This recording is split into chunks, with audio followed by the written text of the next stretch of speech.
كنت زارع بلي خوفك موت، وحصدت حصادي يا قلبي الخوف، وانا اللي مراهن عوجودك اوف يفدى.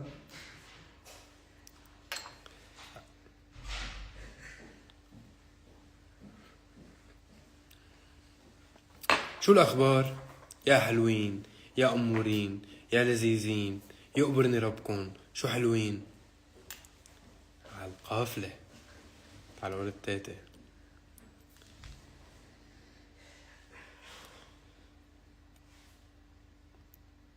والله مالي مختفي عليكم، والله عم بحضر لكم اشياء بتليق فيكم، بتليق بعظمة هيك جمهور.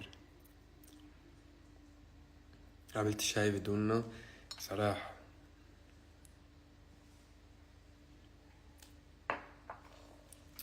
شاهد الشامي يحتسي الشاي. شاهد قبل الحذف. أول شي قول هاي بلا ما تزعل. هاي اختصر. عبود متغيرة درجة أذانك صغرانين. يعني أنا أنت كنت بتتنمروا علي يا أخي. يا أخوي تشرب الشاي كم معلقة سكر؟ كم معلقة شاي بالسكر أنا بشرب؟ بنحبك أنت بتحبنا حسب عادي، أكيد بحبكم. شو في أخبار؟ عندي كتير أخبار خبركم إياها اليوم، بس أنا ما بعرف إذا كل التعليقات عم تطلع عندي. يا أخوي ليه عم بتنقط؟ عم بيروح علي كل التعليقات فوق.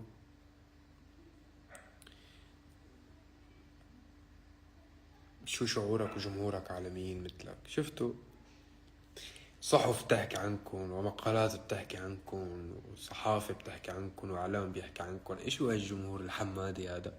يبرني ربكم. إيه على فكرة عندي 3 حفلات بتونس وكتير قريبا، يعني مش بعاد إن شاء الله.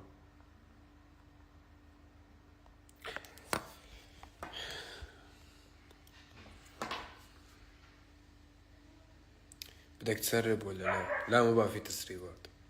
عبالي فاجئكم. بغيب برجع بفاجئكم. خبرنا شو أول قرار أخذته بعمر 23؟ شو أول قرار أخذته بعمر 23 لما بعد عيد ميلادي؟ شو أخذت؟ كثير شيء.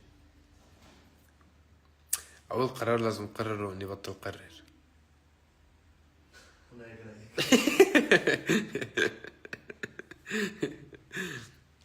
قديش تحبنا من 10؟ 7.5. كم مرة بتحلق بالشهر؟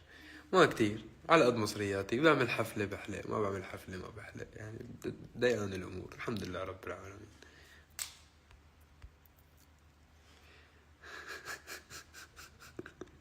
ليه خشمك عم يلمع؟ على فاتح لايف خبركم اشي واتنمر عليه مشان اعرف انا احول اللايف كيف ما بدي. فوت كيرا تتساءل عليكم قد ما عم تسأل كار. فوت كيرا لورجيكم شو يعني سؤالي هلا. عندي اسأل كلمة بالعالم واهضم وحدة.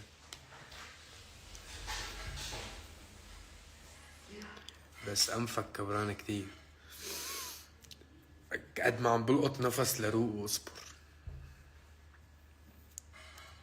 أو بتتذكر وقت ما كان عندك دقن إنه هلا هي سميتيها دقن؟ إنه منيح الحمد لله، صار في شي هيك رواق، فرحان فيها، أموري بخير. كيرا أسأل منكم؟ لا ما في حدا أسأل منكم انتو، بس إنه مهضوم.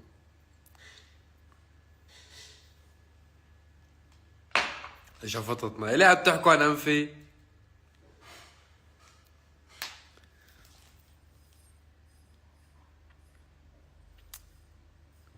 شوف أنا بحطكم من تحت كمان شايفين كبر الأنف. هيك مش باين كبير والله، بكل الزوايا باين كبير، ما في حل. كيرا تعي عضي الحمادات ثواني.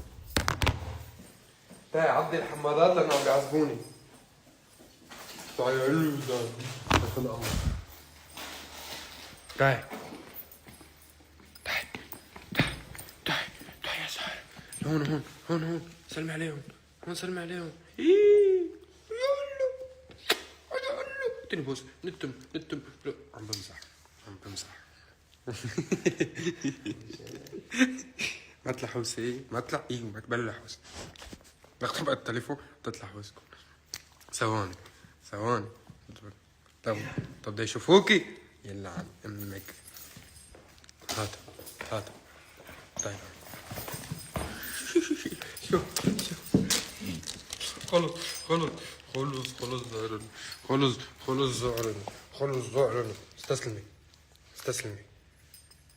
استسلمي عم حذرك انا.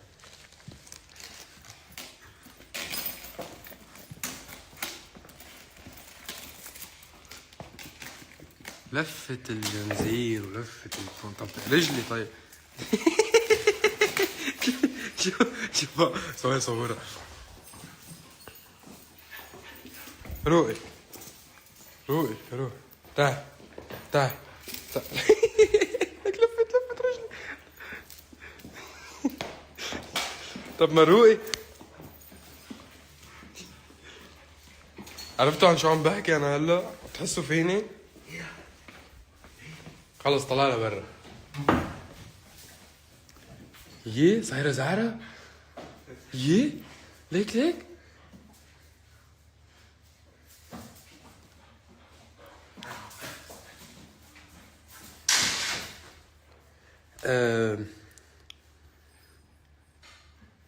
لك عيني يا حسان. ليش كيف؟ لا ما لها فكحة بس هي هيك من على كتر الهبل.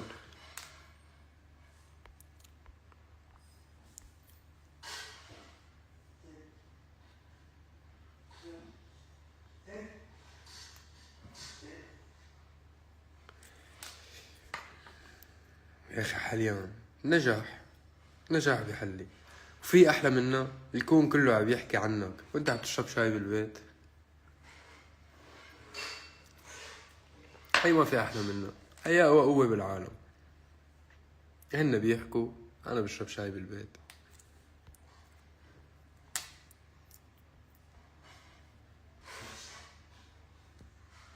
شو سر نصاحتك؟ نصاحة مين يا خيي؟ انا عم بختفي.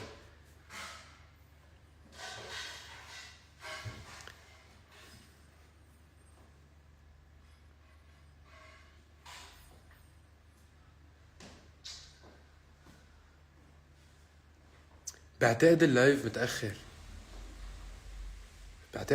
متأخر. فتح شوف عندك. بعدين عم يحكوا عن كيرا.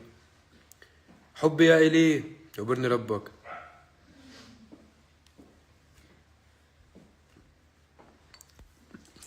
هي بعدت.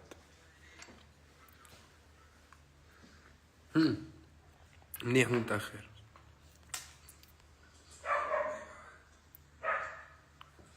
روق ما روق.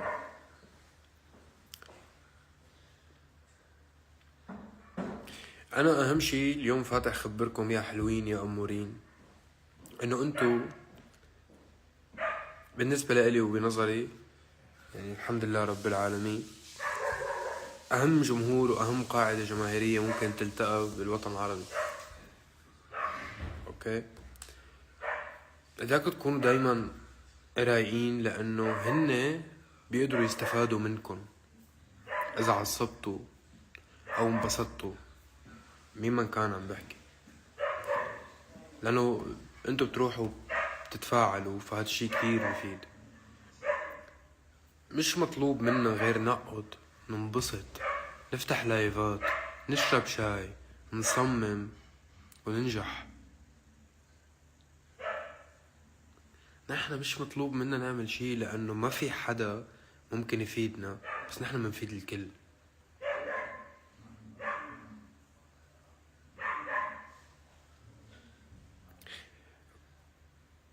كل هاي القصص يلي ممكن توجع لكم راسكم لا يفترض انه توجع لكم راسكم لانه نحن هون فايتين نعمل موسيقى نعمل حب.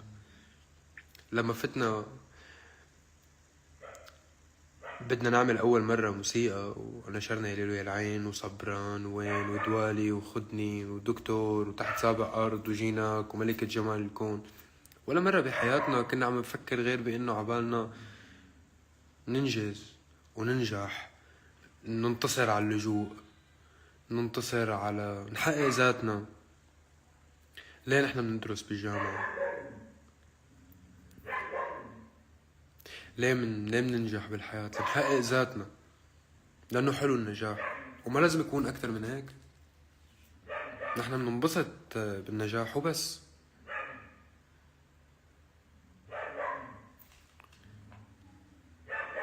تشربوا شاي؟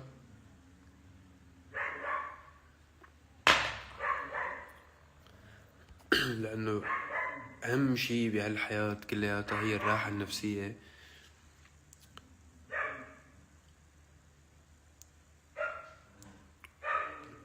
والجسدية. اهتموا بحالكم، كونوا مبسوطين. إذا أنتوا مبسوطين بهذا المكان اللي عم تعطوني فيه حب، فعن جد تكونوا مبسوطين. ليش بده يكون في أي شي بده يوتركم ويضايقكم بالحياة؟ لا ليه؟ قوتي بهالحياة، سبب نجاحي بهالحياة هو سبب واحد، هي محبتكم. الموسيقى سبب، بس صدقوني ما بتكون 1% قد محبتكم. لأنه أنتوا عم تسمعوني لأنه بتحبوني كأول مرحلة، وأنا بقدر هذا الشيء، وبدي إياكم أنتوا تعرفوا هذا الشيء وتعرفوا إنه نجاحنا مش مربوط بشيء غير بهي المحبة اللي الله أعطاني إياها.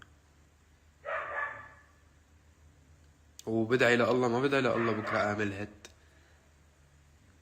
وأمي ما بتدعي لي بكرة ابني يعمل أحلى غنية بالعالم، أما أمي بتدعي لي الله يحبب خلقه فيك.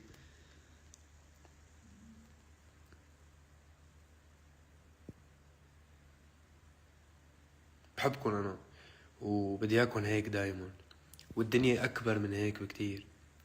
الدنيا أكبر من أحيانا إحنا بنكون مركزين على أشياء، بنكون مركزين على ما بعرف كاسة الشاي اللي على الطاولة، وما لنا منتبهين قد ايه الطاولة كبيرة.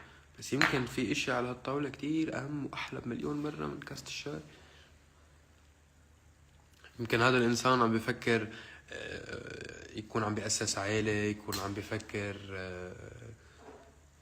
عنده مليون طموح بالحياة غير إنه. فهمت شو قصدي؟ يعني بدي لكم شي، اليوم الغنية على يوتيوب بأقل من شهر عاملة فوق 40 مليون، مثل الدكتور ومثل صبران ويا ليل ويا العين وأغلب الأغاني. صدقا ما في شي بيسعدني غير اللي بتبعتولي إياه على الانستغرام. بشوفوا رقم حلوين كتير، يقبرني الله.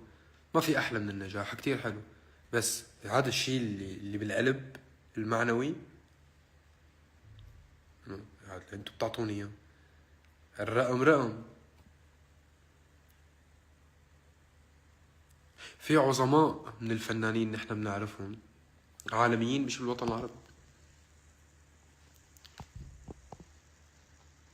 صاروا غايبين عن الساحة الفنية، يمكن يكونوا توفوا وماتوا من 20 سنة و25 سنة، بس بعد الناس بتحبهم، علما انه ما بيعملوا غنية جديدة، ما في غنية عم بينزلوها تنجح. ليه الناس بعدها بتحبهم؟ ماتوا، الناس بتحبهم لأنه بتحبهم. وهذا الشيء لازم يكون محور اهتمام الجمهور ومحور اهتمام الفنان، هو انه يرضي الجمهور ويحافظ على تصنيفه واحترامه ورقي تبعه، والجمهور كذلك الأمر. يفوت يستمتع بالموسيقى، بيحب شخصية فنان، يفوت يحضر له اللايف بكل حب تبعه وبس. صح ولا لا يا كار؟ لا بتضحك علي، تفلسفت؟ لا بطلت فلسفة. ها هاي شرب شاي، بطلت انصحكم. وينك انت؟ والله عن جد ركزوا باللي عم قلكن اياه، ولك هذا فن. فن جزء من حياتي مثل الاكل والشرب. انا بنزل كل يوم على الاستوديو مثل كاني نازل اتعشى. ونحن ننزل نتعشى وحياة الله، وحياة الله الفن جزء لا يتجزأ من حياتي. أنا ما في يوقف يوم عن الفن. أنا كتبت لما مات عمر، أنا كتبت لما لجأت، لما كانوا الناس عم بفوتوا على بيوت اللاجئين ويكسروا لهم بيوتهم. لهيك بلشت فن. واللي بفوت للفن لأنه عنده شي يحكيه ولأنه عنده شي وصله، هذا اللي بينجح. بس اللي فايت على الفن ليثبت شي مش إنساني ما بينجح. إذا ما انربط مع الجمهور علاقة إنسانية وعلاقة عاطفية ما بيبقى الجمهور. سر الاستمرارية هو هي المحبة اللي بيننا. من سنتين تقريبا بفتح اللايف بعدكم 30,000 وعم بتزيدوا.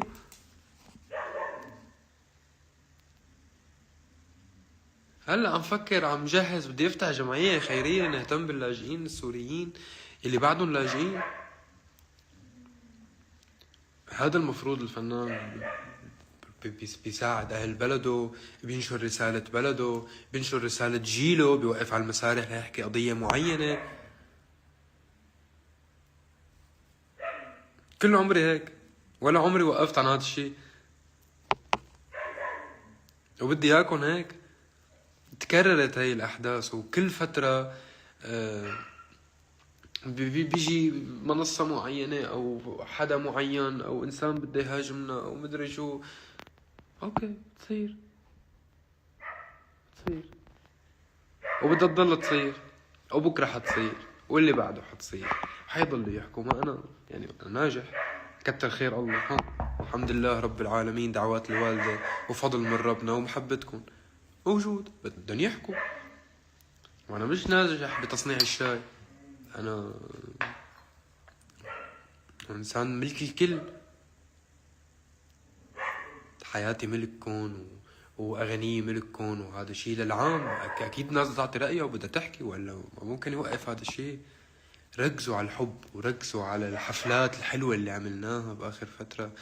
شوفوا الجمهور الكويتي طلع شو عم يحكي عنا، وجمهور دبي طلع شو عم يحكي عنا، وجمهور أوروبا وجمهور العراق وجمهور كل بلد فتنا له الحمد لله رب العالمين. ناس حبتنا وعملنا شيء كتير حلو فني. ومن 3 سنين كنت انا بأورفا عم بفتح معكم لايف، عم لكم مالي قدران اسافر لانه اوراقي صعبه، وقلت لكم وعدتكم اني حانشر موسيقتي بكل مكان بالعالم، وعم نحقق هذا الوعد. ليك بمقابل وشي معنا جائزه جينيس، اول انسان بتاريخ سوريا تكسر رقم قياسي عالمي، اول شاب. هذا الشيء هي لوحه جينيس، بس هي شو معناها المعنوي؟ انه في انسان سوري كسر رقم قياسي عالمي. بس هذا الشيء اللي انا بنبسط فيه وبنام مرتاح ضميري اخر الليل. هذا هو المعنى. شو المعنى؟ شو المعنى من اي شيء عم تعمله؟ ليه انا بشرب شاي؟ اوكي الشاي طيب بيروق لي اعصابي. ليه بسمع غنية؟ بسمع غنية لانه انا عايش حالة عاطفية معينة، لاني انا لاجئ وبتعطيني شعور معين، لاني ولا اني. هي ضرورة الموسيقى. الموسيقى لازم تكون حب. ولسه والله ولسه. ومثل ما وعدتكم من 2 و3 انه رح حط اسم الشامي على القوائم العالمية ورح ناخد جوائز، ومو لأنا انبسط، لأنه في شي جوات قلبي عشته أنا ومنبوذ ببلاد اللجوء، بحب اثبته لإلي ولكل العالم انه نحن بنقدر نعمل هيك. أنا بقدر أصنع هذا الشي. والله بشرفك، شو كنت عم ورجيك اليوم ولا امبارح؟ عم ورجيك المعمل اللي كنت بشتغل فيه. امبارح كنت عم ورجيك. ما عم صدق انه هذا الحكي، الفيديو عمره ماشي، عمره شي 3 سنين. كتر خير الله. نحن اليوم متصدرين دولة بحجم مصر، فيها تقريبا 120 مليون انسان عايش فيها. قدرنا نتصدر انا والاستاذ تامر حسني الاغنية صدارة الاستماع في مصر. يقبرني الله. خليكن هيك بحب. طولت بعرف. يقبرني ربك يا إلي انت. انا بدي اياكن، لانه الفن فن حساس، في شعرة بين الفن الاستعراضي والفن يلي بلا معنى، وبين الفن يلي كله معاني وكله شيء له هدف ورسالة. ما بدي اياكم تزيحوا عن السبب اللي انوجدنا مشانه. ما بدنا نزيح عن السبب اللي انوجدنا لنعمل فن مشانه، وهذا اللي خلانا نحن الحمد لله رب العالمين مستمرين ومحافظين على نجاحنا. انتوا متحمسين تسمعوا الغنية الجاية؟ اكيد لاني بعمل موسيقى حلوة، بس لانه انتوا عبالكم تعرفوا الشامي شو عم بيقول، لاني بمثلكم وبشبهكم وبتشبهوني. ما تفرقوا بين الفن الحقيقي اللي نحن كلياتنا موجودين هون لنسمعه ولندعمه، وبين الفن اللي بلا معنى. اوكي فن، ما تفكروا بقعد بحسب الارقام قد ايه مشيت على تيك توك. اوكي بتفيد معنويا اكيد، هذا نجاح على الرقم. اوكي لذيذ جدا. طيب بعدين عندي 30,000 انسان عم خاطبهم من بيتي انا وعم بشرب كاسة شاي بيحبوني. هذا هو النجاح، يوبرني ربكم. هذا اللي حضل امتن فيه كل حياتي. عندي ناس تسمعني، بتوثق فيه، بتحبني.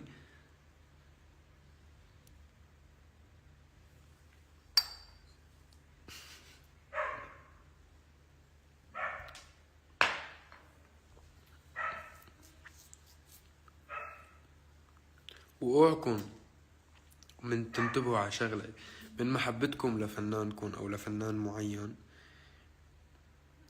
تهمشوا نجاح اي حدا تاني. بكرة بدها تطلع حالات فنية انا بدي ادعمها، وانتو بدكم تدعموه. لانه شو من كانت هي حالات فنية بتمثل بلد، ممكن بتمثل فئة، ممكن بتطور صناعة الموسيقى ببلادنا وبسوريا تحديدا.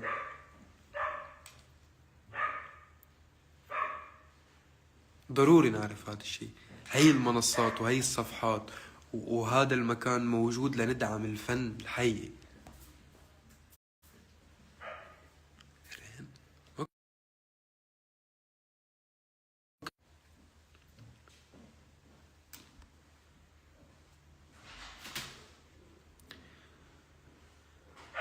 وبإذن الله قريبا الجانب الإنساني والدعم الإنساني وتبني الفنانين اللي ممكن يطلعوا، واكتب لهم ولحن لهم وادعمهم وانتج لهم واطلقهم، وحيكون احب ما على قلبي. انا بعرف انه انا بعدني جديد والحمد لله رب العالمين النجاحات صارت موجودة، بس انا عبالي اني ساعد المواهب، اني اوقف جنبهم بيوم من الايام.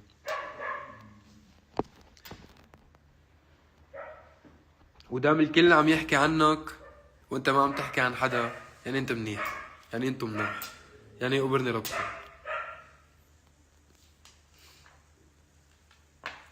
انتبهوا حالكم، انا كتير بحبكم. جايتنا كتير مفاجآت بترفع الراس، وانتم بتعرفوا اني ولا مرة قلتلكن وما وفيت.